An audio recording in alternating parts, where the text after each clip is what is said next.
দর্শক আমন্ত্রণ 24 ঘন্টায়, সঙ্গে আছে মাহফুজ মিশু। যমুনা টেলিভিশনের স্টুডিও থেকে রবি থেকে বৃহস্পতি 5 কর্মদিবসে এই রাত 11টায় সরাসরি সম্প্রচারিত অনুষ্ঠানে আমরা মূলত দিনের উল্লেখযোগ্য ঘটনা প্রবাহ নিয়ে কথা বলি। গত প্রায় 48 ঘন্টা ধরে সবচেয়ে বড় আলোচনা রাষ্ট্রপতি মোহাম্মদ শাহাবুদ্দিন, তিনি পদত্যাগ করছেন এবং সেই পদত্যাগের গুঞ্জন ছড়িয়ে পড়ার সাথে সাথে নানান ধরনের আলোচনা যে নতুন রাষ্ট্রপতি কে হচ্ছেন এবং রাষ্ট্রপতির পদত্যাগের ইস্যু কেন হঠাৎ করে আসলো, সেসব নিয়ে কথা বলবো আমরা। কথা বলার জন্য আমার সঙ্গে স্টুডিওতে আছেন তিনজন অতিথি। আছেন প্রধানমন্ত্রীর রাজনীতি বিষয়ক বিশেষ সহকারী জনাব মোহাম্মদ রাশেদ খান। রাশেদ খান, স্বাগত আপনাকে।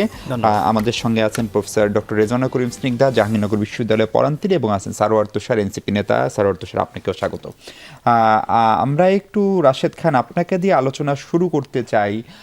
সেটা হচ্ছে রাষ্ট্রপতি শাহাবুদ্দিন, যিনি 3 বছরের বেশি সময় ধরে রাষ্ট্রপতি আছেন এবং তার তো আসলে পদত্যাগ অনেক আগেই করার কথা, পদত্যাগের দাবিও ছিল।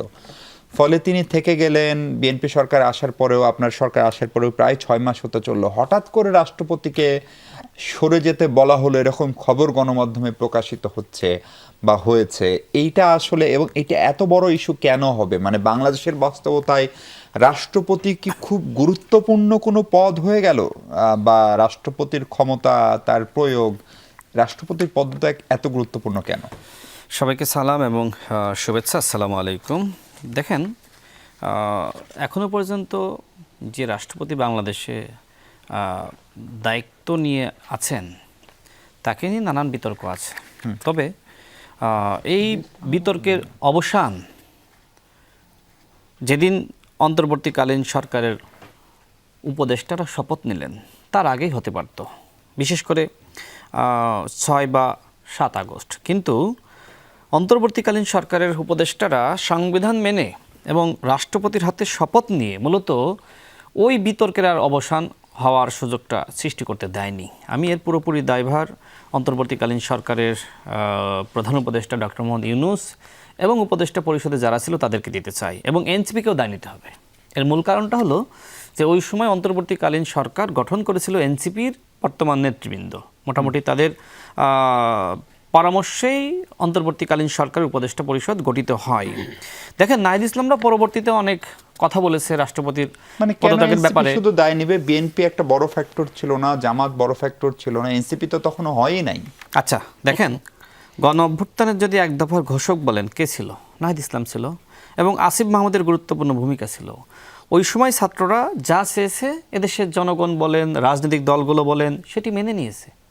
তাদের আহ্বানে এদেশের মানুষ রাজপথে নেমেছিল, দলগুলো রাজপথে নেমেছিল। ওই সময়কার যে বাস্তবতা, ওই বাস্তবতায় নাহিদ ইসলামরা, আসিফ মাহমুদরা যা বলেছে সেটি হয়েছে। পরবর্তীতে যেহেতু এটি নিয়ে বিতর্ক সৃষ্টি হয়েছে, তখন তারা কখনো জামাতের উপর দায় চাপিয়েছে, কখনো বিএনপির উপর দায় চাপিয়েছে, কখনো আপনার উপর, কখনো আমার উপর, এরকম বিভিন্ন ব্যক্তি মহলের উপর দায় চাপিয়েছে। কিন্তু সরকার গঠনের মূল ভূমিকায় এবং সরকারে কারা কারা থাকবে, সরকার কোন প্রক্রিয়ায় গঠিত হবে, কি মেনে শপথ নিবে, মানে এমনি এমনি শপথ নিবে, নাকি বিপ্লবী সরকার গঠন করবে, নাকি জাতীয় সরকার গঠন করবে, নাকি অন্তর্বর্তীকালীন সরকার গঠন করবে, সকল সিদ্ধান্ত ছিল এনসিপির বর্তমান শীর্ষ নেতৃবৃন্দের। এক্ষেত্রে তারা হয়তো এখন দায় এড়ানোর জন্য নানান ধরনের মন্তব্য তারা করবে। দেখেন, তারা যে রাষ্ট্রপতিকে মেনে শপথ নিল তার হাতে, এবং যে সংবিধান মেনে শপথ নিল, পরবর্তীতে 6 মাস পরে তারা যদি মনে করে যে এই খেলা আমার ভাল লাগতেছে না, আমি আর খেলবো না, সেটা কি হয় নাকি? মানে একবার বিয়ে করার পরে আপনি বলবেন যে ভাই, বউ আমার আর ভাল লাগছে না, মানে এইটা তো আসলে এত সহজ না। হ্যাঁ, বউ আপনার ভালো নাই লাগতে পারে, নানান বাস্তবতায় অনেক সময় বউয়ের সাথে সংসার করতে হয়। ঠিক একই অবস্থা হয়েছে যে রাষ্ট্রপতিকে মনে করেন আমাদের ভালো লাগে নাই, এখন বাধ্য হয়ে তাকে ওই দায়িত্বে রাখতে হয়েছে, কারণ তাকে মেনেই শপথ নেওয়া হয়েছিল। আচ্ছা, এখন যেটি হচ্ছে না, সেটা তো প্রতিষ্ঠান রাষ্ট্রপতি ভাই। জি, ধরেন ব্যক্তি শাহাবুদ্দিন তো না, নিশ্চিতভাবে। দেখেন, অবশ্যই প্রতিষ্ঠান। আপনারা গত 6 মাস কেন রাখলেন? আচ্ছা, আমি আসতেছি। অবশ্যই প্রতিষ্ঠান, কিন্তু মনে করেন যে 6 মাস পরে অন্তর্বর্তীকালীন সরকার গঠিত হওয়ার 6 মাস পরে জামাত এবং এনসিপি দাবি করলো যে এখন বিপ্লবী সরকার গঠন করতে হবে। এখন শহীদ মিনারে গিয়ে শপথ নিতে হবে, এখন রাষ্ট্রপতিকে সরিয়ে দিতে হবে, এখন নতুন সংবিধান তৈরি করতে হবে। তো ওই সময় যদি রাষ্ট্রপতিকে সরিয়ে দেয়া হতো কি হতে পারত?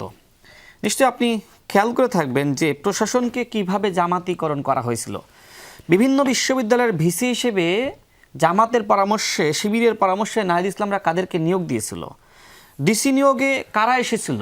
গণমাধ্যমে সংবাদ প্রকাশিত হয়েছে যে নির্বাচনের আগে যে রদবদল হয়েছিল, ডিসি বলেন, এসপি বলেন, ওসি বলেন, এগুলো অধিকাংশই মূলত জামাতের তালিকা ছিল।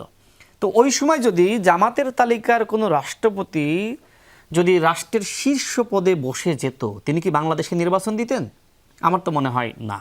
দেখেন, ডক্টর মোহাম্মদ ইউনূস শুরুতে নির্বাচন দিতে চাননি, যার একটা প্রমাণ হলো তিনি দেশের বাইরে গিয়ে বলেছেন যে বাংলাদেশে একটি মাত্র দল ছাড়া আর কেউ নির্বাচন চায় না। তার মানে শুরুতে ডক্টর মোহাম্মদ ইউনূস নির্বাচনের বিপক্ষেই ছিলেন। এবং যখন কিছু মানুষজন বলছিল যে স্যার আপনাকে 5 বছর থাকতে হবে, তখন তার কথাবার্তাগুলো মোটামুটি বিএনপির বিরুদ্ধেই যাচ্ছিল, নির্বাচনের বিরুদ্ধেই যাচ্ছিল। তিনি ভাবছিলেন যে হ্যাঁ, আমি হয়তো একটু চেষ্টা করলে আরও 5 বছর থাকতে পারবো। অনেকে এখন বলছে যে তাহলে কি বিএনপি ডক্টর মোহাম্মদ ইউনূসকে রাষ্ট্রপতি হিসেবে বেছে নেবে? দেখেন, আমারও তো আসলে বিএনপি শীর্ষ নেতৃবৃন্দের সাথে কাজ করার সুযোগ হয়েছে, তাই না? ডক্টর মোহাম্মদ ইউনূস যে নির্বাচনে এক ধরনের চক্রান্ত করছিলেন সেটা কিন্তু মোটামুটি আমাদের কাছে স্পষ্ট ছিল। যে কারণে নিশ্চয়ই আপনি খেয়াল করে থাকবেন যে ওই সময় আপনার টকশোতে আমি সবসময় নির্বাচনের ব্যাপারে সোচ্চার ছিলাম, কারণ আমি তথ্যগুলো পাচ্ছিলাম। অন্তর্বর্তীকালীন সরকারের 3 জন উপদেষ্টা নির্বাচনের ব্যাপারে অনেক সোচ্চার ছিলেন, একজন আসিফ নজরুল, একজন ওয়াহিদুদ্দিন মাহমুদ আর একজন সালেউদ্দিন আহমেদ। যে কারণে দেখবেন এই 3 জনকে নিয়ে পরবর্তীতে এনসিপির নেতৃবৃন্দ ব্যাপকভাবে বিষোদ্গার করছিল, সমালোচনা করছিল, কারণ তারাও জানছিল যে এই 3 জন বলেছিল যদি ডক্টর মোহাম্মদ ইউনূস নির্বাচন না দেয় সেক্ষেত্রে আমরা প্রয়োজনে পদত্যাগ করব। এরকম নানান ধরনের ইস্যু ছিল। আমি সর্বশেষ বলি যে রাষ্ট্রপতি এখন মানে এখনো পর্যন্ত যিনি আছেন, দেখেন বিএনপি অতীতে রাষ্ট্র চালিয়েছে, বিএনপি জানে কখন কি সিদ্ধান্ত নিতে হবে।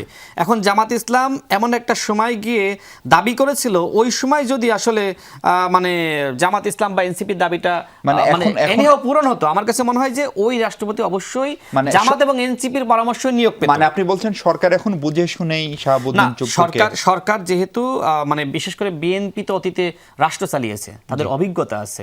জামাত সবসময় হটকারিতা করে, আর বিএনপি চায় রাষ্ট্রের স্থিতিশীলতা। সুতরাং বিএনপি জানে যে কখন কি সিদ্ধান্ত নিতে হবে। জামাতের এটা একটু এই লাইনটা শেষ করতে হবে। জামাতের পরামর্শে যদি বিএনপি কখনো সিদ্ধান্ত নিত তাহলে ওইটা আসলে যতটা না বিএনপির জন্য ক্ষতির হতো তার থেকে বেশি দেশের জন্য ক্ষতির হতো। অর্থাৎ এখন যদি রাষ্ট্রপতি পদত্যাগ করে, এটা এই সময় রাষ্ট্রপতি পদত্যাগ করলে রাষ্ট্রের কোনো ক্ষতি আসলে হবে না। এখন যথার্থ সময়, এখন আজকে স্বরাষ্ট্রমন্ত্রী বক্তব্য শুনেছেন, হ্যাঁ রাষ্ট্রপতি তো তিনি পদত্যাগ চাইলে করতেই পারেন, তিনি অসুস্থতা দেখিয়ে বা তার নিজের ভাল লাগছে না তিনি পদত্যাগ করতেই পারেন। এইটা নিয়ে আমি মনে করি জামাত এনসিপি খুব বেশি খুশি হওয়ার সুযোগ নাই যে আমাদের দাবিতেই সব পূরণ হয়ে যাচ্ছে। জি, রাশেদ খানকে তো আমার সারওয়ার তো এই পুরো রাষ্ট্রপতির পদত্যাগ না করা, এই ইন্টারিমের 18 মাসের তার যাবতীয় দায় দায়িত্ব আপনাদের উপরে রাশেদ খান সাহেব চাপালেন। আপনারা কি বলবেন? মানে আপনারা তো চিফ জাস্টিসকে সরিয়েছেন, আমার মনে আছে, বিশ্ববিদ্যালয়ের ভিসিদেরকে সরিয়েছেন, তখন কেন রাষ্ট্রপতিকে সরালেন না? সেটি একটি প্রশ্ন। এবং দ্বিতীয় প্রশ্ন হচ্ছে, রাষ্ট্রপতির পদত্যাগ এত বড় ইস্যু কেন হচ্ছে? এই রাষ্ট্রপতির তো পদত্যাগ করারই কথা ছিল। আপনাকে ধন্যবাদ। শেষে যে কথাটা বললেন এটা ইম্পর্টেন্ট, তার তো পদত্যাগ করারই কথা ছিল। এবং গণ অভ্যুত্থানের আমি বলবো যে এটা একটা যদি ডিফল্ট বলেন সেটা হচ্ছে যে তাকে 5 অগাস্টে তাকেও আপনার বঙ্গভবন থেকে বিতাড়িত করা হয় নাই, তিনিও বিমানে চড়ে পালিয়ে যেতে পারতেন। তখন আমাদের মাননীয় স্বরাষ্ট্রমন্ত্রীর বিখ্যাত সাংবিধানিক ধারাবাহিকতার কি হতো সেটা অবশ্য আমার জানা নাই। কিংবা ধরেন উনি একদিন কোনো এক রাতে হৃদযন্ত্রের শেখ হাসিনার চলে যাওয়ার দুঃখে যদি হৃদযন্ত্রের ক্রিয়া বন্ধ হয়ে মারা যেতেন এই অন্তর্বর্তী সরকারের আমলে, তখন সাংবিধানিক ধারাবাহিকতা কি হতো সেটাও আমার জানা নেই। কারণ তখন তো স্পিকার ছিল না, আপনি কার কাছে মানে পদত্যাগ করতেন? যে সাংবিধানিক যে প্রক্রিয়া, তিনি মারা গেলে ওই রকম একটা এক্সেপশনাল সময়ে কী হতো জানি না। ফলে এখন যে কথাগুলো বলা হয় তাকে, মানে যেগুলো আমি এতক্ষণ শুনলাম, এগুলো মানে খুব মুখরোচক আলাপ হিসেবে খুব সুন্দর, কিন্তু এগুলো একেবারেই বাস্তবতা বিবর্তিত এবং নিজের দোষটা অ্যাভয়েড করার একটা প্রক্রিয়া। এগুলো আমার কাছে মনে হয় যে সত্যিকার আলোচনা না। অন্তর্বর্তী সরকারের আমলে কী ঘটেছে আমরা সবাই দেখেছি। রাষ্ট্রপতি তখন থেকে গেলেন একেবারেই পরিষ্কারভাবে বিএনপির কারণে, যেটা তিনি কালের কণ্ঠে সাক্ষাৎকার দিয়ে পরবর্তীতে স্বীকার করলেন এই চুপ্পু সাহেব, যে বিএনপি তখন আমাকে সহযোগিতা করেছিল। না হলে কিন্তু শেষ পর্যন্ত যখন জামায়াত ইসলামীর ওই সময় একটা কৌশলী অবস্থান ছিল যে এটা নিয়ে আমরা খুব বেশি কিছু বলবো না, কিন্তু পদত্যাগ হয়ে গেলে ছাত্রদের দাবিতে আমরা এটার পক্ষে আছি, মেনে নেব। এরকম আর কি। তখন শেষ পর্যন্ত প্রধান উপদেষ্টা নির্ভর করলেন বিএনপির উপরে, সবচেয়ে বড় রাজনৈতিক দল হিসেবে। বিএনপি তখন কি বলেছে আমরা সবাই জানি, ঠিক আছে? এই কারণে কিন্তু তিনি থেকে গেলেন। সংবিধানের কতগুলো মানে অহেতুক কতগুলো জিনিস তারা তুলে ধরলেন যে সাংবিধানিক ধারাবাহিকতা এটা সেটা। তো ভাই, সাংবিধানিক ধারাবাহিকতা হলে আপনি প্রধান বিচারপতির যে প্রক্রিয়ায় প্রধান বিচারপতির পদত্যাগ হয়েছিল বা তিনি পালিয়ে গিয়েছিলেন বলা হয়, পরে আবার নতুন প্রধান বিচারপতি বসানো হলো, নিয়োগ পেলেন, এটা কোন সংবিধানের কোন ধারা অনুযায়ী কীভাবে হয়েছে? একটা এক্সেপশনাল টাইম, শুধুমাত্র ওই যে একটা সেরিমনি যে রাষ্ট্রপতির অধীনে শপথ নেওয়া হয়েছে, এইটাকে ছুতা হিসেবে ধরে পরবর্তীতে সব কিন্তু জায়েজ করা হলো। এটা গুঞ্জন আছে যে বিএনপি এটা একটা অভ্যন্তরীণ ডিলের অংশ হিসেবেই তাকে রাষ্ট্রপতি হিসেবে ওখানে রেখেছে, এবং তাকে এটা জানি না, এটা এরকম কথা আছে যে তারা বিভিন্ন ধরনের তখন ইয়ে করেছে না, আপনার লন্ডন মিটিং থেকে শুরু করে অনেক কিছু।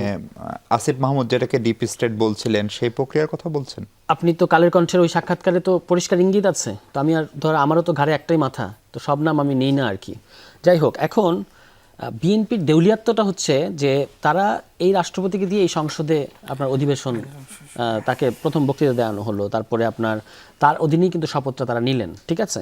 এখন তারা হচ্ছে এটাকে একটা অতিরিক্ত হাইপ আকারে তোলার চেষ্টা করছে যে আপনি স্বাস্থ্যগত কারণ, যিনি অন্তর্বর্তী সরকার এমন ওরকম একটা তার জন্য তার ভাষ্যমতে একটা আপনার অপমানজনক সময়, সে সময় তিনি পদত্যাগ করলেন না, যিনি কিছুদিন আগেও সাক্ষাৎকার দিয়ে বললেন বিএনপি সরকার চাইলে আমি থেকে যাব, তিনি এখন স্বাস্থ্যগত কারণে পদত্যাগ করছেন এই লন্ডন মিটিংয়ের পরে। এবং ডেইলি স্টার নিউজে একটা ইঙ্গিত দেখলাম যে আপনার শেখ হাসিনার সাথে হয়তো কথা হয়েছে এই কারণে। তো শেখ হাসিনার সাথে তার যোগাযোগ, এটা কে না জানে, সবাই জানে, তিনি সবসময় যোগাযোগ করেছেন।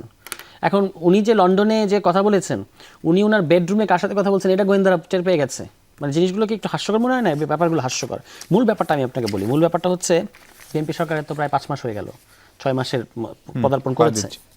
এখন তার আর এই রাষ্ট্রপতি পরিবর্তন করতে কোনো সমস্যা নাই। কারণ হচ্ছে বিএনপি সরকার চায় যে আগামী নির্বাচনের সময়ে যিনি রাষ্ট্রপতি থাকবেন তিনি আসলে তার লোক হবে। যদি বিএনপি সরকার আসার সাথে সাথে সাংবিধানিক প্রক্রিয়া, আপনারা তো অন্তর্বর্তী সরকারের আমলে সাংবিধানিক প্রক্রিয়া দোহাই দিলেন, স্যার তাই যদি হয় তাহলে এই রাষ্ট্রপতির যে মেয়াদ 28 এপ্রিল পর্যন্ত, সেই সময়ও যদি বিএনপি রাষ্ট্রপতি করে, তিনিও তো নির্বাচনের সময় থাকবেন না। কিন্তু এতদিন তাকে রাখবে কেন? বিএনপির ভিতরে তো দাবিদার অনেক, এবং এখানে বঞ্চনার ইতিহাসও অনেক সিনিয়র নেতারা অনেক কিছু হওয়ার জন্য দৌড়ঝাঁপ করছেন, এগুলো আমরা ভেতরের খবর তো আমরা সবাই জানি। সিনিয়র থেকে জুনিয়র, নতুন হওয়া বিএনপি নেতা আর পুরনো স্থায়ী কমিটি মেম্বার, সবাই তো একটা কিছু হওয়ার দৌড়ের উপরে আছে, তাই না? তো সেইটা হচ্ছে আপনার যখনই কিনা 6 মাসের ওই বারটা পার হয়ে গেছে, এখন তার হইতে সমস্যা নাই। এখন যদি আপনি রাষ্ট্রপতি বসান আপনার লোক, তাহলে আপনি নির্বাচনের সময় আপনার রাষ্ট্রপতি পাবেন। এটাই হচ্ছে বিএনপি, ক্লিয়ার কাট, এর বাইরে অন্য কিছু নেই। বাকি যা বলা হচ্ছে এগুলো সব ব্লাফ। জি প্রফেসর স্নিগ্ধা, আপনি দুইজন পলিটিশিয়ানের বক্তব্যই শুনেছেন, আসলেই কি তাই? মানে কোন যুক্তিটা বেশি গ্রহণযোগ্য মনে হচ্ছে? 1 নম্বর প্রশ্ন। দ্বিতীয় প্রশ্ন হচ্ছে যে শাহাবুদ্দিন সাহেবের মানে পদত্যাগটা তো খুবই কাঙ্ক্ষিতই বোধহয় ছিল, কারণ ওই পুরো মেকানিজম, যে পার্লামেন্ট তাকে নির্বাচিত করেছে সেই পার্লামেন্ট নাই হয়ে গেছে, তারপর আরেকটি পার্লামেন্ট এত সময় নিল। এবং রাশেদ যে ব্যাখ্যা দিচ্ছিলেন যে বিএনপি সব কিছু গুছিয়ে এসে একটা সুবিধাজনক পরিস্থিতিটা করছে, এটাই কারণ নাকি ডেইলি স্টারের যে রিপোর্ট, শেখ হাসিনার সঙ্গে তার যোগাযোগ, এটা আসলে কতখানি ফ্যাক্টর হতে পারে? না, আপনাকে ধন্যবাদ।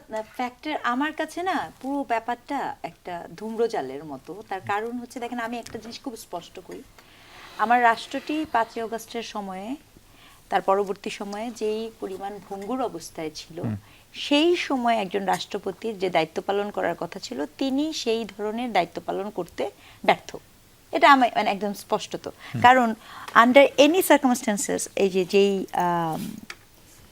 সাক্ষাৎকারের কথা তুষার বললেন, ওই সাক্ষাৎকারের যেমন একটা অংশ এটাও ছিল যে উনি বলেছিলেন যে তৎকালীন প্রধান উপদেষ্টা ওনাকে কিছু না জানিয়ে চলে যান, বিদেশ সফরে যান। তো ওটা উনি এখন বলছেন কেন?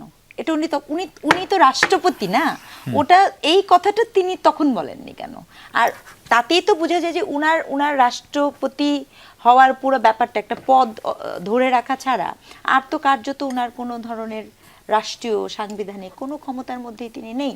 তাহলে ইদার ওয়ে তিনি তার ক্ষমতা ব্যবহার করতে পারছেন না, তাহলে ক্ষমতার পদে কেন আছেন? একটা উত্তর আছে যেটা বলা হয়েছে যে সাংবিধানিক শূন্যতা, বাধ্যবাধকতা, সেটার জন্য হয়েছে কিনা। এটাও সত্য যে সাংবিধানিক বাধ্যবাধকতা খুব গুরুত্বপূর্ণ। আমরা এটা বলতে পারবো না, আমি অন্তত আমার জায়গা থেকে বলতে পারবো না, কারণ একটা রাষ্ট্র যখন আমি একটা ব্যবস্থা এর সাথে বলবো, আমার যে প্রেসক্রিপশন আর কি, মানে আমার যে ডেকোরাম, সেটা আমাকে ফুলফিল করতে হবে। তাহলে কি ব্যাপারটা এরকম? কিন্তু আরো একটা কথা বলি, যেই জুলাই সনদের কথা বলা হয়েছে সেখানেও কিন্তু রাষ্ট্রপতির ক্ষমতাটাকে বৃদ্ধি করার কথা বলা হয়েছে, যদি আমি ভুল না করি, তাই না? জি। তাহলে এখানে একটা প্রশ্ন হচ্ছে যে, একটা ভারসাম্য আনার কথা বলা হয়েছে। হ্যাঁ, প্রশ্ন হচ্ছে যে আমি তো এখন যদি এটা বলি যে যেহেতু বিএনপি বলেছে যে জুলাই সনদ তারা অক্ষরে অক্ষরে বাস্তবায়ন করবে, তো সেটা করলে তো রাষ্ট্রপতির ক্ষমতা বেড়ে যাবে, তাই বিএনপি ভাবছে যে এখন তাকে সরিয়ে দেই। মানে হাইপোথেসিস দিতে গেলে কিন্তু অনেক ডাইমেনশনের হাইপোথেসিস দেয়া সম্ভব, কিন্তু প্রকৃত অর্থে এটা কোনো যুক্তি না যে কেউ কারোর সাথে ফোনালাপ করেছে দেখে এখন তাকে পদত্যাগ করতে হবে। যদি এটা যুক্তি হয়, তাহলে আমি জনগণ আমাকে কিন্তু জানতে পারতে হবে কি কথা হলো, এটা জানতে পারতে হবে না?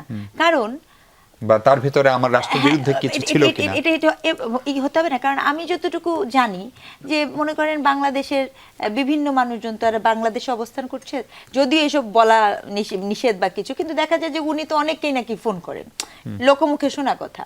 তো তাহলে কি এখন আমি সবাইকে ওরকম ধরে ধরে তার যে যাই পদে আছে তাকে সরাই দেবো? এরকম কি কোনো আইন জারি হয়েছে? এরকম তো আমরা জানি না। তাহলে এটাও কিন্তু আর একটা গুরুত্বপূর্ণ বিষয়।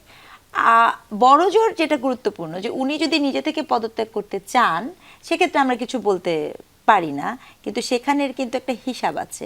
ঠিক এই মুহূর্তে আমার হিসাবে রাষ্ট্রপতিকে হলো তাতেই বা কি গেল, রাষ্ট্রপতিকে থাকলো তাতেই বা কি আসছে। পরিষ্কার। আমি একটু আরেকবার রাশেদ খান, যে প্রশ্নটা হচ্ছে, আপনি বলছিলেন বিএনপি অভিজ্ঞ দল, আগে রাষ্ট্র চালিয়েছে। বিএনপির রাষ্ট্রপতি যদি আমরা দেখি, যারা রাষ্ট্রপতি হয়েছেন তাদের একটা বড় অংশেরই বিদায়টা সুখকর হয়নি। ডক্টর বদরুদ্দোজা চৌধুরীর কথা বলতে পারি, যিনি একদম বিএনপির প্রতিষ্ঠাতাদের একজন, জিয়াউর রহমান প্রথম তাকে প্রতিষ্ঠাতা মহাসচিব। আবার ধরেন পেশাজীবীর ভিতর থেকে প্রফেসর ডক্টর ইয়াজউদ্দিন, যিনি শিক্ষক সমিতির শীর্ষ নেতা ছিলেন, বড় নেতা ছিলেন, তার আমলে 111 হলো, ফলে সেটিও ভালো হয়নি। ফলে এই অবস্থায় নতুন রাষ্ট্রপতি নির্ধারণের ক্ষেত্রে আপনাদের বিবেচ্য কি? অনেকের নাম শোনা যাচ্ছে, একজন সাবেক সচিবের নাম শোনা যাচ্ছিল, নাসিমুল গনি, আমরা যতদূর জানি তিনি হচ্ছেন না। বা ডক্টর খলিলুর রহমানের ভাই পররাষ্ট্রমন্ত্রী যিনি এখন, ফজলুর রহমান, তিনি সাবেক আমলা, তার কথা শোনা যাচ্ছে। সাবেক শিক্ষক অধ্যাপক প্রফেসর মাহবুবুল্লাহ, তার কথা শোনা যাচ্ছে। আর বিএনপির স্ট্যান্ডিং কমিটির মির্জা ফখরুল থেকে শুরু করে ডক্টর মঈন খান, ডক্টর ওসমান ফারুক, অসংখ্য সিনিয়র নেতা রয়েছেন। ফলে আসলে বিএনপি এবার রাষ্ট্রপতি নির্বাচনে কোন পথে হাঁটবে? দেখেন, আমাদের মাননীয় প্রধানমন্ত্রী তিনি যে মন্ত্রী পরিষদ গঠন করেছেন, তারা তো সবাই মোটামুটি ভালো ফাংশন করছে, এবং তিনি যে বিনয়ের সংস্কৃতি বাংলাদেশে চালু করেছেন, নিজে আন্তরিক, এবং অনেক ছোট বিষয়গুলো তিনি মানুষকে শেখাচ্ছেন। ভালো ফাংশন করছে আপনি বলছেন? আমি সবাই যে একযোগে ভালো ফাংশন করবে এরকম না। 10 জন মানুষের ভিতরে 2 জন মানে স্বাভাবিকভাবে একটু কম ফাংশন করতে পারে, 8 জন ভালো করতেছে, অধিকাংশ মন্ত্রীরাই তো ভালো করতেছে। অর্থাৎ অধিকাংশ মন্ত্রীদের বিরুদ্ধেই মানে আপনি কোনো অভিযোগ উত্থাপন করতে পারবেন না। বরং হ্যাঁ, 2-1 জনকে নিয়ে নানান ধরনের বিতর্ক আসছে, এটা সত্য, বাট অধিকাংশ মন্ত্রী ভালো করছে।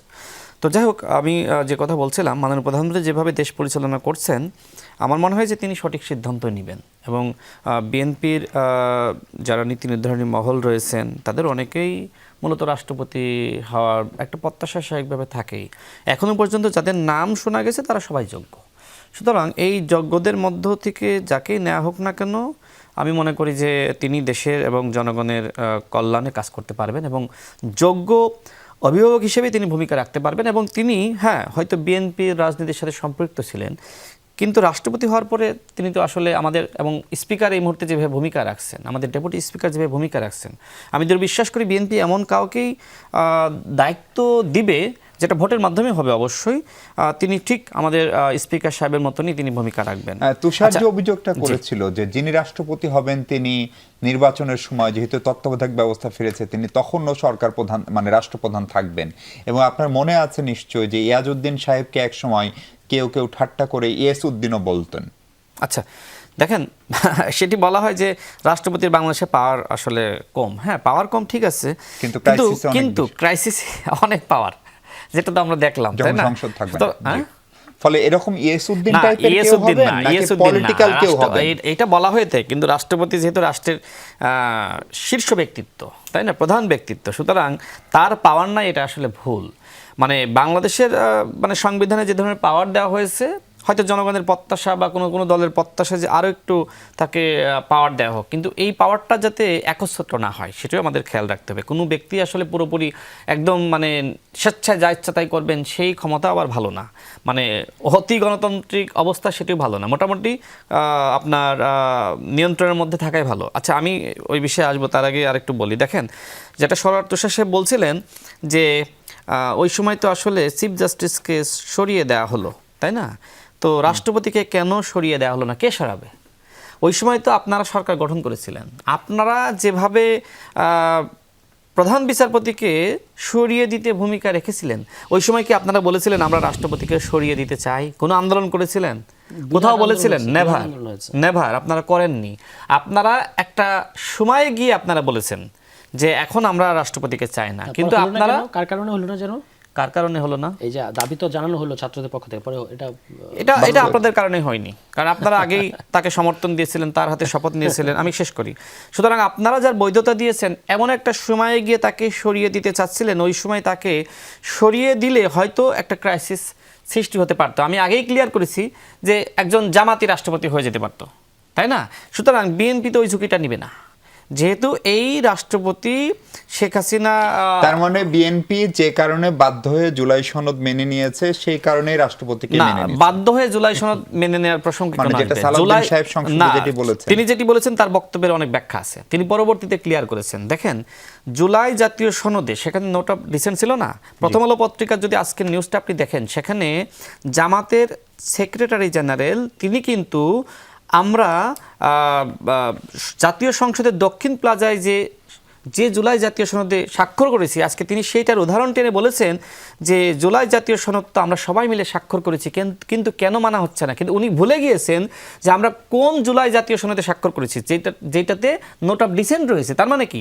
তার মানে জামাত ইসলাম জুলাই জাতীয় সনদ নিয়ে যে বিতর্ক করছে, এটা খামাখা, এটা কোনো যৌক্তিকতা নাই। এই মুহূর্তে জামাত এবং এনসিপির কোনো রাজনীতি নাই। সুতরাং সেটেলড ইস্যুগুলো সামনে এনে তারা এখন রাজনীতি করার চেষ্টা করছে।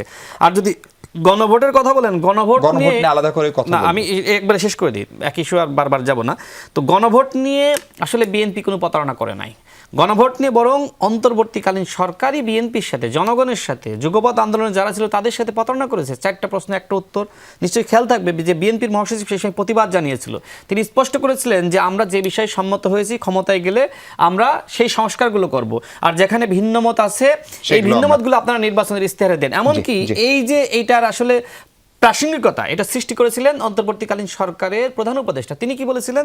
তিনি বলেছিলেন যে আমরা ওয়েবসাইটে সব দিয়ে দেবো, কোন দল কতটুকু সংস্কার চায়, কতটুকু সংস্কার চায় না। তার মানে কি? ভিন্নমত দেওয়ার জন্য ডক্টর মোহাম্মদ ইউনূস নিজেই উৎসাহ দিয়েছিলেন। নতুন রাষ্ট্রপতি কে হচ্ছেন সেই প্রশ্নের কথা বলছি আমরা। প্রফেসর স্নিগ্ধা, আমরা পেশাজীবী রাষ্ট্রপতি দেখেছি বিএনপির সময়ে, আমরা একদম কোর খাওয়া রাজনীতিবিদ রাষ্ট্রপতিও দেখেছি, এবং কারো পরিণতি ভালো হয় নাই। এবং আমি জানি না শাহাবুদ্দিন চুপ্পুর উনি সেফ এক্সিট পাবেন নাকি ওনাকে বিচারের মুখোমুখি হতে, সেটাও আমরা জানি না।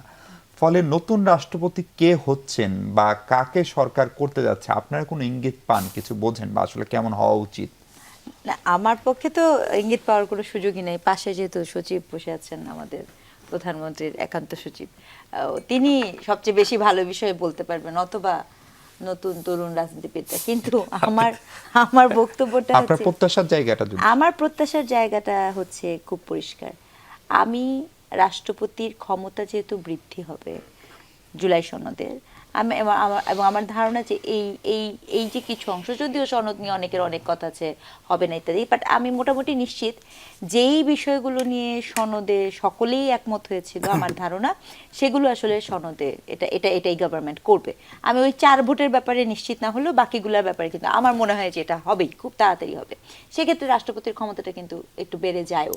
তো এবং তত্ত্বাবধায়ক সরকার ব্যবস্থা ফেরত আসা, যেটা অলরেডি আছে, সেই জায়গাটা থেকে আমার প্রত্যাশা যাকেই দেওয়া হোক না কেন, তিনি যেন দলদাস না হন, তিনি যেন জনবান্ধব হন, তার যেন ওই গাটসটা থাকে।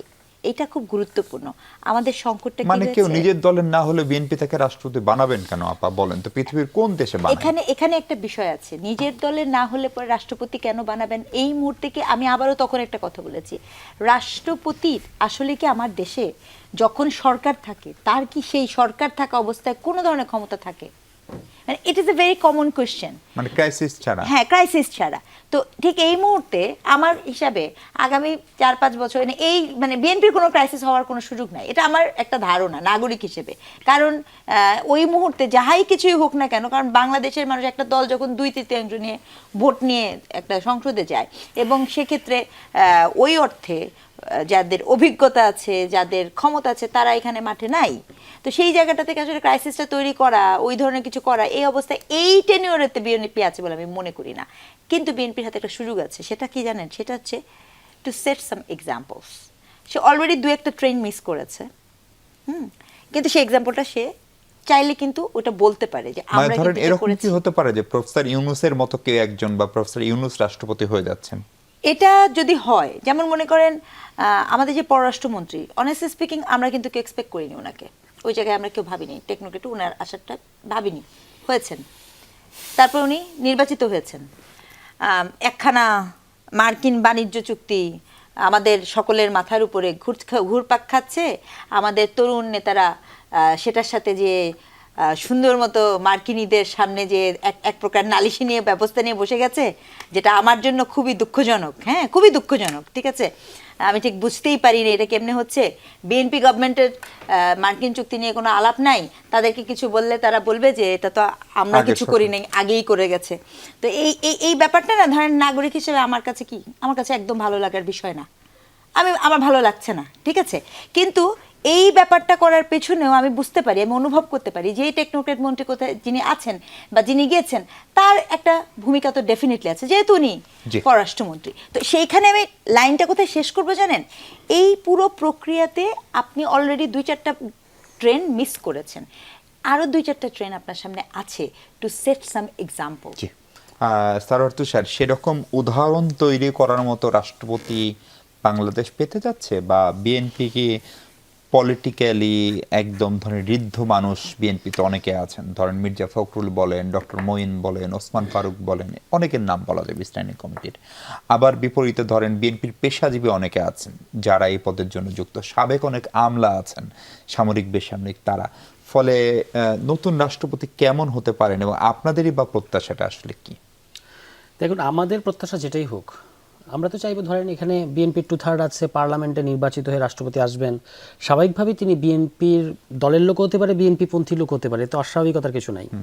কিন্তু ঘটনাটা হচ্ছে, যেটা আমাদের মনে কুডাক দেয় আর কি বাংলাদেশ ইতিহাস থেকে, যে দল তার দলের প্রতিষ্ঠাতা মহাসচিবকে শুধুমাত্র একটা বিবৃতিতে বিশেষ একটা শব্দ লেখে নাই বলে তাকে চাপ দিয়ে প্রায় ভর্ৎসনা করে, আপনার অপমান করে রাষ্ট্রপতি পদ থেকে পদত্যাগ করতে বাধ্য করেছে, এবং শেষ পর্যন্ত তিনি দল ছেড়েছেন।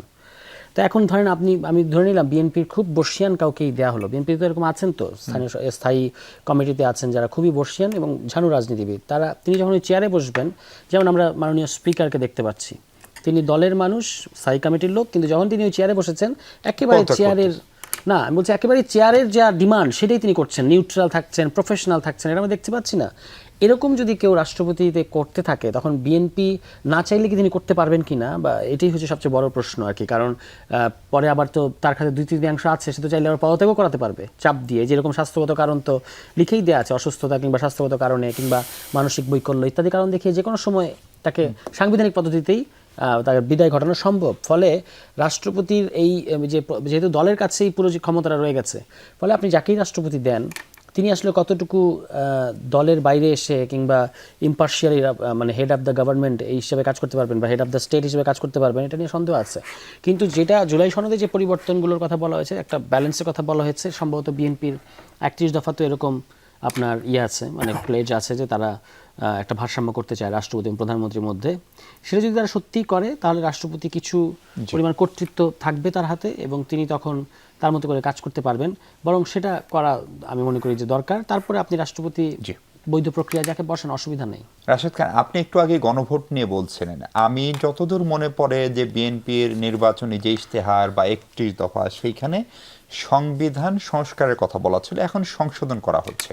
তুষারদের আপত্তি বা বিরোধী দলের আপত্তি হচ্ছে সংবিধান সংস্কারই করার, কমিশন করার কথা গণভোটের প্রসঙ্গে এসেছিল, 70% ভোট দিয়েছে।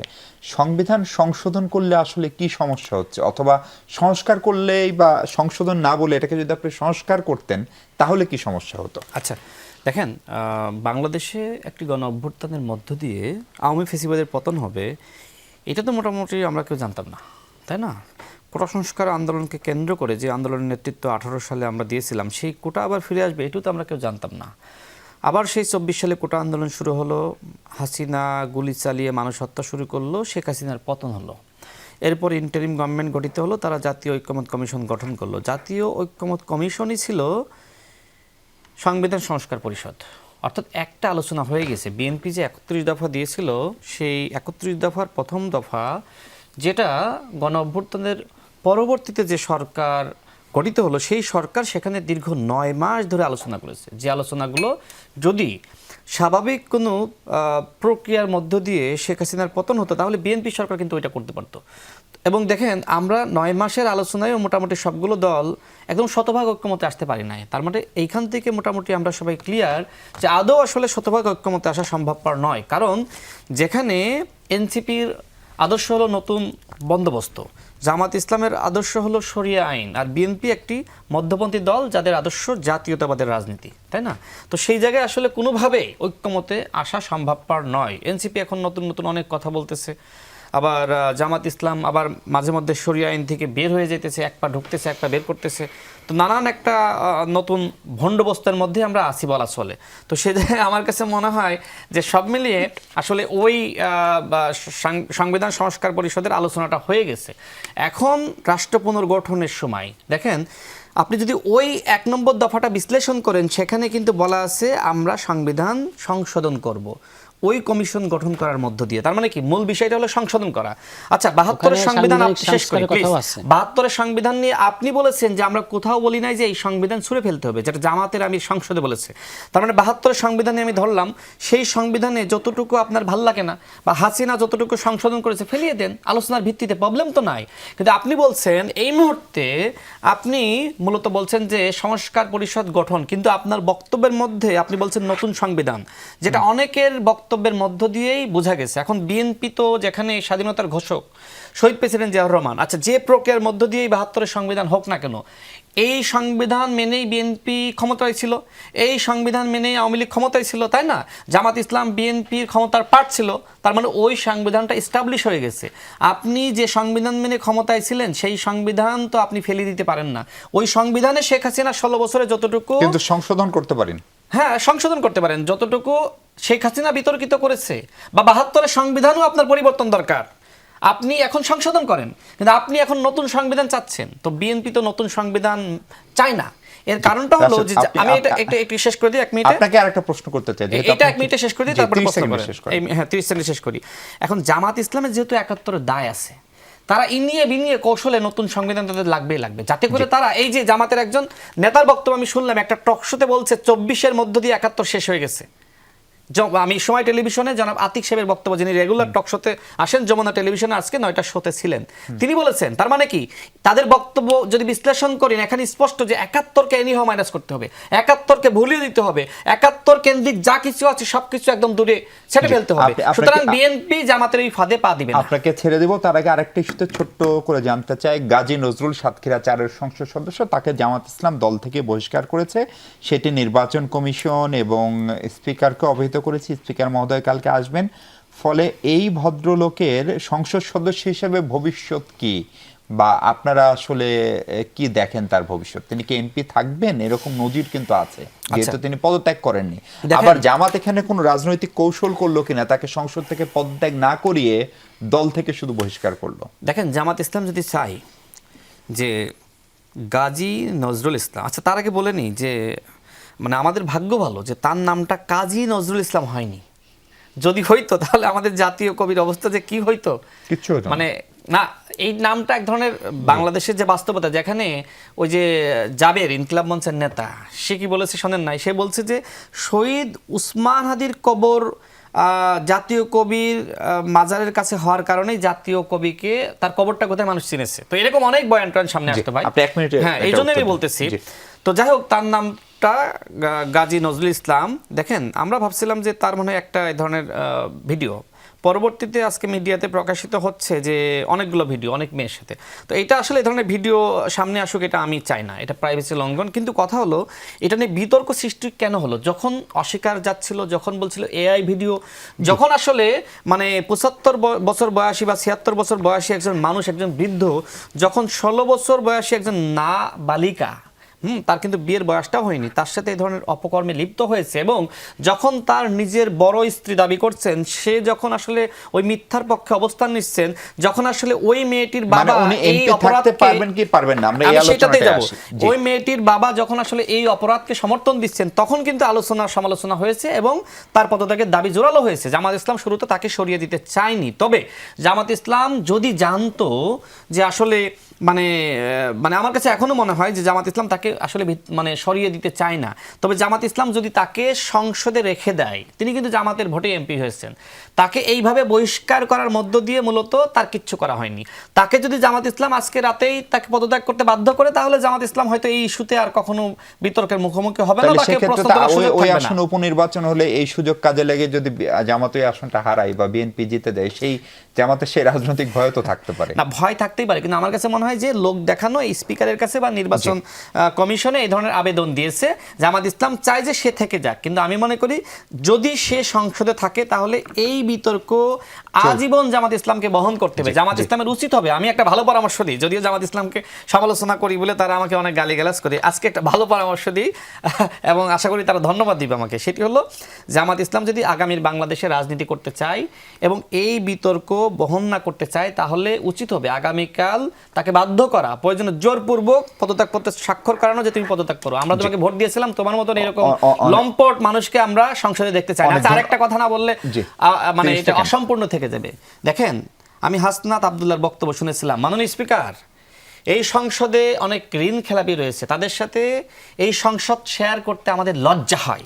আমি দেখতে চাই যে আগামী অধিবেশনে হাসনাত আব্দুল্লাহ, নাহিদ ইসলাম কিংবা হান্নান মাসুদ বলে কিনা, মাননীয় স্পিকার, এই সংসদে অনেক লম্পট রয়েছে, মুক্তিযোদ্ধা নামদারি, যারা নাকি জামাতের মানে যে 1-2জন মুক্তিযোদ্ধা আছে তাদের একজন, ওই লম্পটদের নিয়ে এইখানে সংসদ শেয়ার করতে আমাদের লজ্জা লাগে। দেখি আমাদের নতুন বন্দোবস্তের বন্ধুরা এই রাজনীতি করে নাকি আসলে নতুন ভণ্ডবস্তের রাজনীতি করে, সেটা আমরা দেখার জন্য অপেক্ষায় থাকি। অনেক ধন্যবাদ রাশিদ খান। প্রফেসর স্নিগ্ধা রেজওয়ানা, গাজী নজরুল সাহেব যিনি সাতক্ষীরা 4-এর সংসদ জামাত ইসলাম থেকে নির্বাচিত, তাকে দল বহিষ্কার করেছে এবং সেই চিঠির অনুলিপি আমি চিঠিটা পড়ছিলাম, সেখানে শুধু তাকে দল কেন বহিষ্কার করলো সেটি লেখা আছে, নির্বাচন কমিশনকে পাঠিয়েছে।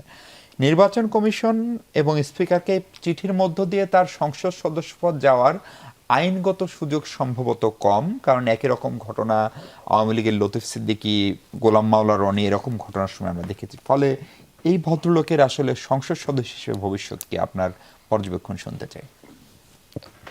মানে আমি এই এই একটা কথা না বললে আমি পারছি না, মানে এটা না খুব গুরুত্বপূর্ণ বিষয়। একটা প্রথম স্টেটমেন্ট, আমি কোনো ব্যক্তির ব্যক্তিগত ফোন আলাপ, কোনো ব্যক্তির ব্যক্তিগত ইন্টিমেট মুহূর্ত এইভাবে সামাজিক যোগাযোগ মাধ্যমে ভাইরাল হওয়ার ব্যাপারটা ভীষণ অপছন্দ করি, এবং এটা আমার নৈতিকভাবে কোনোভাবেই কামনীয় না। এবং এ ধরনের কোনো কিছু হলে আমি আসলেই মনে করি তথ্য মন্ত্রণালয় থেকে, আমাদের বিআরটিসি থেকে এগুলোকে আসলে শক্ত হাতে দমন করা উচিত। আপনি নিউজ করতে পারেন, সেজন্য জরুরি না যে আপনাকে সেগুলোর ভিডিও এইভাবে সামাজিক যোগাযোগ মাধ্যমে দেখাতে হবে। এটা একটা খুব নেতিবাচক প্রভাব পড়ে, এটা হচ্ছে আমার প্রথম অবস্থান। এটা বারবার বলে আসছি, কিন্তু জানি না কেউ শোনে না, তারপরে আবারও বলছি। এরপরে আপনি যে প্রশ্নটা করেছেন যে কি হতে পারে, দেখেন আমি কিন্তু একটা জিনিস বলবো, আপনার মুরাদের কথা নিশ্চয়ই মনে আছে। হ্যাঁ, উনি সম্ভবত প্রতিমন্ত্রী বা এই ধরনের কিছু ছিল, তথ্য প্রতিমন্ত্রী। ওনার এরকম একটা চিত্রনায়িকা হচ্ছিল দেখে উনাকে কিন্তু তৎকালীন সরকার কিন্তু স্যাক করে, এবং উনি কিন্তু এটা পালিয়ে যেতে বাধ্য হন, মানে দেশ ছেড়ে উনি চলে যান। আপনি মানেন না মানেন, that was a very good initiative যে মন্ত্রণালয় থেকে তৎকালীন ব্যবস্থাটা করেছিল, ঠিক আছে? এটা হচ্ছে আমার নৈতিক অবস্থানের জায়গা থেকে বলছি। আপনার এই মুহূর্তে সংসদের মানে সংসদের যে ৭০ ধারা অনুযায়ী কি আপনি তাকে কিছু করতে পারবেন? না। No no chance. আপনি তো এখানে একটা ট্র্যাপ করে রেখেছেন। এটা কি দুঃখজনক কি জানেন? আপনি ঋণ খেলাপি নিয়ে যতটা আপনার থাকে, কিন্তু আমাদের যে একটা নৈতিক অবস্থান থাকে, একটা কিন্তু তাকে ইমপিচমেন্ট করার কোনো সুযোগ নাই সংসদ চাইলে। ৭০ ধারা অনুযায়ী নাই। আপনি ৭০ ধারা পরিবর্তন করলে এটা হতে পারে, কিন্তু ৭০ ধারা থাকার কারণে এটা পসিবল হবে না, বিকজ অফ দ্যাট থিং। আমি যতটুকু বুঝি। আপনি 30 সেকেন্ডে যদি বলেন তাহলে ওনাকে কি জামাতের পক্ষ থেকে এই পদত্যাগে? একমাত্র উপায় হচ্ছে যদি জামাত ব্যক্তি হিসেবে, মানে দল হিসেবে তাকে বলেন যে আপনি এখন এটা কি করেন, বা উনি যদি নিজে থেকে বলে আমি সংসদ থেকে পদত্যাগ করছি বা কিছু, আদারওয়াইজ এটা পসিবল। আমি আরেকবার আপনার কাছে আসার চেষ্টা করব। গাজী নজরুল প্রসঙ্গে এনসিপির অবস্থান আসলে কি? একদম দলীয় অবস্থানের কথা জানতে চাচ্ছি, কারণ আপনার একটা রাজনৈতিক ঐক্য আছে সংসদে। ওনার সদস্য পদ গেলে সেখানে উপনির্বাচন হবে এবং এই ঘটনার পরে নিশ্চিতভাবেই ওই আসনের অন্য প্রতিদ্বন্দ্বী প্রার্থী তিনি যে দলেরই হন না কেন, তিনি একটা হয়তো রাজনৈতিক সুযোগও পাবেন। সে জায়গায় গাজী নজরুলের ভবিষ্যৎকে আপনারা কিভাবে দেখেন? আমি মনে করি যে হুনার নিজেরই এখন পদত্যাগ করা উচিত, কারণ দল থেকে যে ব্যবস্থা নেওয়া সেটা নিয়েছে। দল জোরপূর্বক তাকে পদত্যাগ করাতে পারবে কিনা সেটা আমি ঠিক জানি না, মানে প্রক্রিয়াটা কি। দল হয়তো বলতে পারবে যে আপনি পদত্যাগ করেন, কারণ ৭০ অনুচ্ছেদ অনুযায়ী উনি পদত্যাগ করলে তখন, যদি দল থেকে পদত্যাগ করেন তখন তার সদস্যপদ বাতিল হবে, কিন্তু বহিষ্কারের ওই লিগ্যাল ইয়েটা কিন্তু নাই। সেক্ষেত্রে এখন তারা একটা বিব্রতকর পরিস্থিতি সবার জন্যই, মানে বিশেষত জামায়াত ইসলামীর মতো দল যারা সৎ লোকের শাসন, নৈতিকতা ইত্যাদি কথাই বলেন বেশি, ফলে এখন তারা যদি ধরেন তিনি থেকে গেলেন, হাইপোথেটিক্যালি ধরে নিচ্ছি যে তিনি থেকে গেলেন স্বতন্ত্র এমপি হিসেবে থেকে গেলেন, তখন তিনি যেখানে বসবেন যে জায়গাটা, ওটা তো ওই জামায়াত ইসলামী এবং বিরোধী দলীয় ইয়েদেরই আসন, তো তাদের সাথে তো তার কমিউনিকেশন খুব একটা হবে না এবং কেউ তার সাথে আসলে খুব একটা মিশতে চাইবেন বলে আমার মনে হয় না। তো এটা আসলে সবার জন্যই বিব্রতকর, বিশেষত বিরোধী দলের জন্য। এবং আমার মনে হয় যে তিনি যদি আত্মসমর্পণ থাকে এরকম একটা ঘটনার পরে, তার নিজেরই পদত্যাগ করা উচিত। সেক্ষেত্রে সেখানে উপনির্বাচন হবে।